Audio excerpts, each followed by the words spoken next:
కోట్లాది మంది భారతీయుల కలయికైన అయోధ్య రామమందిర నిర్మాణం పూర్తి చేసుకుంది. త్వరలోనే అయోధ్యలో రామ్లల్లా ప్రాణ ప్రతిష్ఠ జరగనుంది. ఈ నేపథ్యంలోని అయోధ్య ఆలయాన్ని సర్వంగా సుందరంగా ముస్తాబు చేశారు. అయితే 1528లో ప్రారంభమైన అయోధ్య రామమందిర వివాదం 2019లో సుప్రీంకోర్టు తీర్పుతో ముగిసింది. ఈ క్రమంలోనే అసలు 1528లో వివాదం ఎలా మొదలైంది, అప్పటి నుంచి ఎలా ముందుకు సాగింది, అసలు అప్పటి నుంచి ఎలా వివాదం సాగింది, దేశంలోని అన్ని రామ మందిరాలతో పోలిస్తే అయోధ్య రామాలయం చాలా ప్రత్యేకం. ఎందుకంటే రాముడి జన్మభూమిగా భావించే చోట రామ మందిరాన్ని నిర్మించడం కోసం ఎన్నో పోరాటాలు జరిగాయి. మరెన్నో వివాదాలు అయోధ్యను చుట్టుముట్టాయి. రామ మందిర ప్రారంభోత్సవం నేపథ్యంలో అయోధ్య వివాదం గురించి ఓసారి చూద్దాం. మొఘలుల పరిపాలనా కాలంలో 1528లో అయోధ్యలో బాబ్రీ మసీదు నిర్మాణానికి అప్పటి చక్రవర్తి బాబర్ పాలనలో కమాండర్ గా ఉన్న మీర్ బకీ ఆదేశాలు జారీ చేశారు.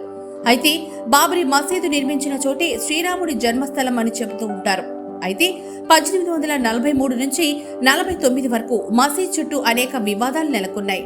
మతపరంగా కూడా ఎన్నో ఘర్షణలు కూడా చోటు చేసుకున్నాయి. 1853, 59లో ఘర్షణలు తారాస్థాయికి చేరాయి.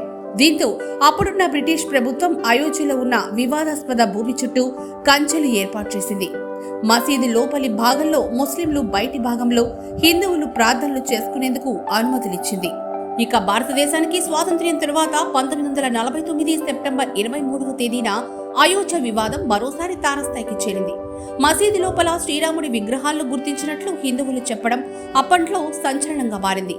శ్రీరాముడే సాక్షాత్కరించాడని హిందువులు ప్రచారం చేశారు.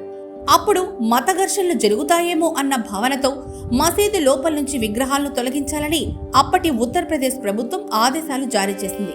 మతపరమైన మనోభావాలు దెబ్బతింటే ఏర్పడే హింసను నియంత్రించడం కష్టమంటూ రాముడి విగ్రహాలను మసీదు లోపల నుంచి తీయలేమని అప్పటి జిల్లా మెజిస్ట్రేట్ కెకే నాయర్ చెప్పారు. ఇక అయోధ్య రామ జన్మభూమి స్థలం బాబ్రీ మసీదు వివాదంలో అతిపెద్ద ఘటన 1992 డిసెంబర్ 6వ తేదీన చోటు చేసుకుంది. విశ్వ హిందూ పరిషత్ శివసేన కార్యకర్తలు వివాదాస్పద భూమిలోకి చొచ్చుకెళ్లి వివాదాస్పద ప్రాంగణంలోని బాబ్రీ మసీదు కట్టడాన్ని ధ్వంసం చేశారు. ఆ ఘటన దేశవ్యాప్తంగా సంచలనం రేపింది. ఆ తర్వాత దేశవ్యాప్తంగా అనేక చోట్ల మత ఘర్షణలు చోటు చేసుకోగా వేలాది మంది ప్రాణాలు కోల్పోయారు. ఇక ఆ ఘటన తర్వాత 2002లో హిందూ కార్యకర్తలే లక్ష్యంగా గుజరాత్లో గోధ్రా అల్లర్లు జరిగాయి. అనంతరం నెలకొన్న హింసాత్మక ఘటనల్లో 2000 మంది ప్రాణాలు కోల్పోయారు. 2019 నవంబర్ 9వ తేదీన 5 సభ్యులతో కూడిన సుప్రీంకోర్టు ధర్మాసనం అయోధ్య వివాదాస్పద భూమిపై చారిత్రక తీర్పును వెలువరించింది. 2.77 ఎకరాల వివాదాస్పద భూమిని రామమందిర నిర్మాణానికి అప్పగిస్తూ సంచలన తీర్పునిచ్చింది.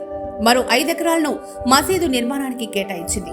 ఆ తీర్పుతో దేశవ్యాప్తంగా హిందువులు సంబరాలు చేసుకున్నారు. 2020 మార్చి 25వ తేదీన 28 ఏళ్ల పాటు టెంట్లో ఉన్న రామ్లల్లా విగ్రహాన్ని ఫైబర్ టెంపుల్లోకి తరలించారు. 2020 ఆగస్టు 5వ తేదీన అయోధ్యలో రామమందిర నిర్మాణానికి ప్రధానమంత్రి నరేంద్ర మోడీ శంకుస్థాపన చేశారు. 2024 జనవరి నాటికి రామ మందిర ప్రారంభోత్సవానికి శరవేగంగా పనులు జరిగాయి. వేలాది మందికి ఆహ్వాన పత్రికలందాయి. ఈ క్రమంలోనే జనవరి 22వ తేదీన అయోధ్యలో అంగరంగ వైభవంగా శ్రీరామ మందిర ప్రారంభోత్సవం జరగనుంది.